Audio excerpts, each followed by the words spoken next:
plus 1 deci denoted by d. 10 to the power plus 1 that is deca and da. 10 to the power 2 plus 2 that is hecto and h.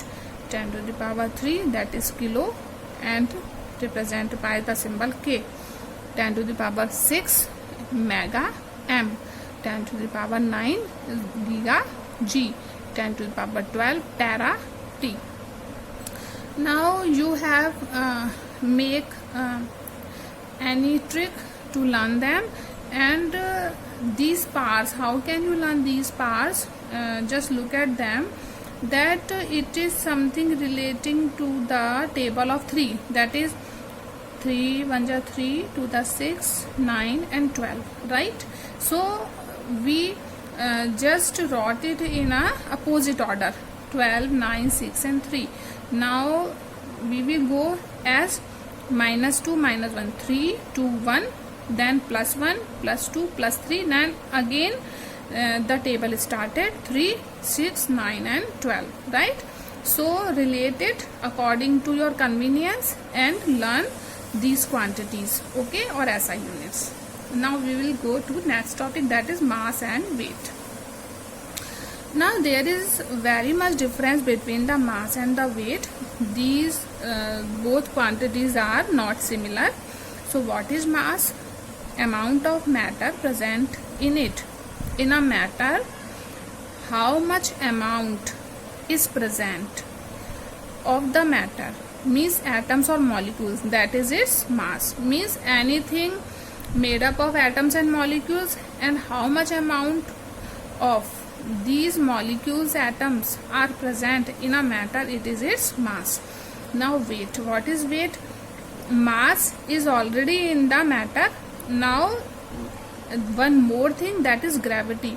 Now force exerted on a body due to the gravity is called the weight, okay? So force exerted or acting on a body due to the gravity and plus its mass forms the weight.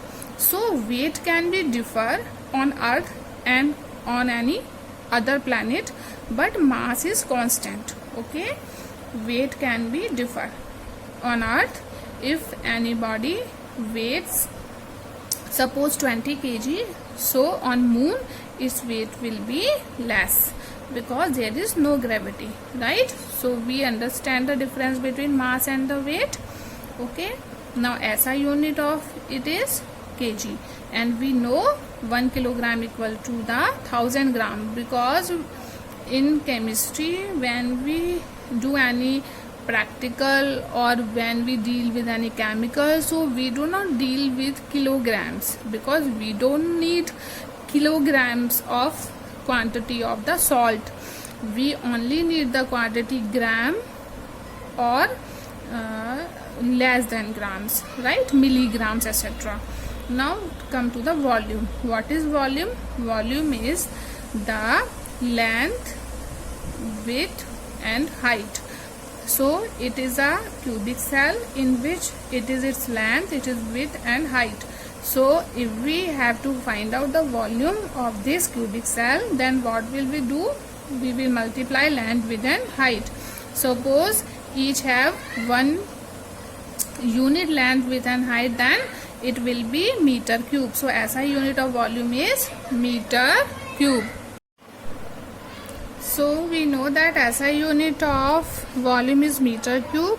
So 1 liter is equal to 1000 milliliter, which can be equal to 1000 centimeter cube, and it can be equal to decimeter cube. So we are studying these also because we will use it later. Now we will go on our next physical quantity, that is density. It is denoted by the rho, and density equal to mass by volume. So the SI unit of mass is kg and SI unit of volume is meter cube. So its unit will be kg per meter cube. So it is density, that is mass by volume.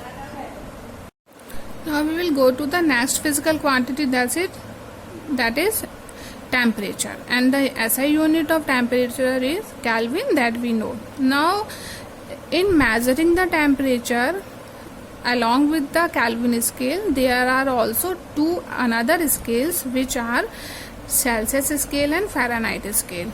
We know that Celsius scale, the thermometer we use in our home, and doctor also use it.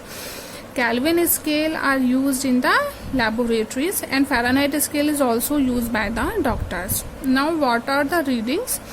The readings on these three scales are that we know the freezing point of water is 0.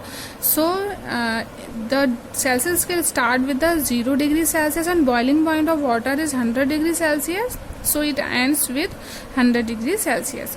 So Celsius scale start with 0 and ends on 100 degrees Celsius. Now Kelvin scale, it start with 273 and last with 373. Okay, it is a Kelvin scale. So when we say that 0 degrees Celsius of the temperature of any body, then we can also say that its temperature on Kelvin scale is 273. Okay, now on Fahrenheit scale, its temperature will be 32 degree Fahrenheit, and its last reading will be, or boiling point of water will be 212 degree Fahrenheit, right? Now these are the formulas which are used in the interconversion of the temperatures. So when anyone asks to interconvert the temperature from one scale to another, then we use this formula. Now it is a formula in which we will convert the degree Celsius value into the Fahrenheit scale. So the formula is 9 by 5 multiply 0 degree Celsius plus 32, and if we want to convert the degree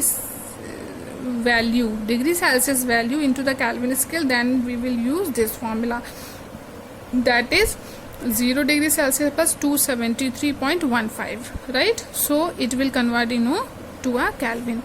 So if we want to convert it, you can practice it at your home, that you will convert the temperature of 50 degrees Celsius into the Fahrenheit scale and in Kelvin scale also.